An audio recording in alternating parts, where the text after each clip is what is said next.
Today, we're diving into something truly beautiful, the Bagurumba, a mesmerizing folk dance from India's Bodo community. Now, this dance recently got a lot of attention through a program called the Bagurumba Dance, which did an amazing job of showing off just how rich Bodo culture is. So let's get into what makes this dance so absolutely special. Seriously, just picture that for a second.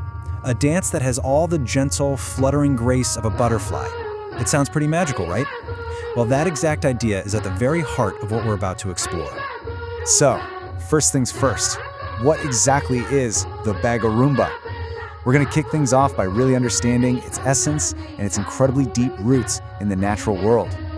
At its core, Bagurumba is pretty much a love letter to nature. Every single movement is symbolic, and it reflects the world that the Bodo people see around them. You know, the way flowers bloom, the way birds fly so freely. It's basically poetry in motion. The performance itself is this beautiful collaborative effort. You have young Bodo women as the dancers, and their synchronized movements create this absolutely stunning visual. And guiding them along is the soulful music played by the men. You'll often see them dancing in lines or circles, which really amps up that feeling of harmony and community. You know, a name can tell you so much about the spirit of a tradition, and Bagurumba is no different. So let's actually break the name down and see what it tells us. And it's so beautifully simple. The name comes from two Bodo words. You have Bagu, which means bird, and Rumba, which means dance. So, put them together, and you literally get the dance of birds. It brings us right back to that main inspiration from nature. But here's the interesting part. Even though its name means dance of birds, it's way more famous as the butterfly dance, and that nickname just fits. It perfectly captures the gentle, soft feeling of the movements. The whole thing is a visual for peace, for balance, and for that deep, powerful bond between us and the world around us. Okay, a dance this visually stunning, you just know the outfits are going to be incredible. And they are. The attire is a huge part of the experience. So let's take a closer look at the absolutely gorgeous hand-woven clothes the dancers wear.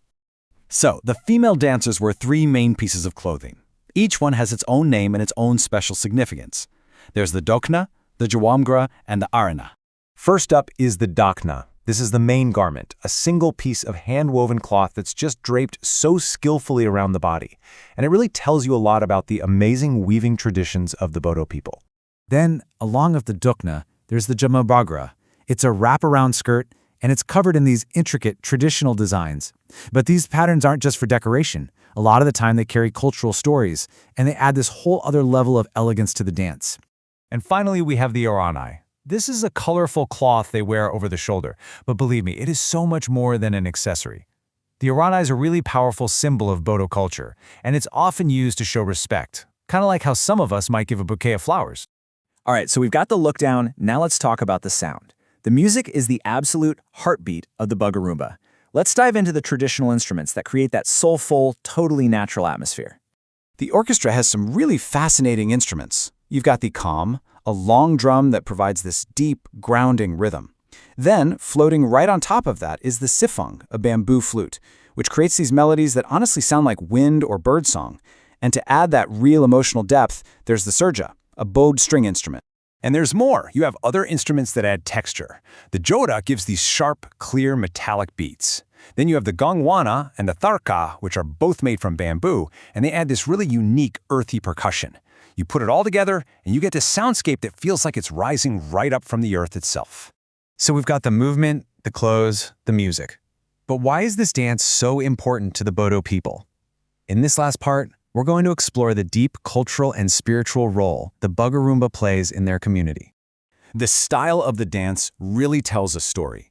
The movements are slow, they're rhythmic, and everyone is perfectly in sync. And that's not just to look good. That harmony is a physical expression of the community's core values, things like peace, unity, and their hopes for prosperity. And you'll see this dance during very special, joyous times. It's a huge part of Bwisagu, the Bodo New Year, and other festivals that celebrate the harvest and new beginnings. It is truly a dance of gratitude and celebration. So when you boil it all down, the dance serves four really vital purposes. It's a way to say thank you to nature. It's a way to celebrate good fortune. It's a powerful way to unite the community. And maybe most important of all, it's a living tradition that passes cultural values on to the next generation. This quote just nails it, doesn't it? Bagurumba isn't just something you watch. For the Bodo community, it's a spiritual act. It's that moment where art, nature, and community all become one. And that kind of leaves us with a final thought. The Bagurumba is the heartbeat of the Bodo people. It captures their history, their values, their connection to the land. So what about you? What dances, what songs, what traditions hold the heart of your community? It's definitely something worth thinking about.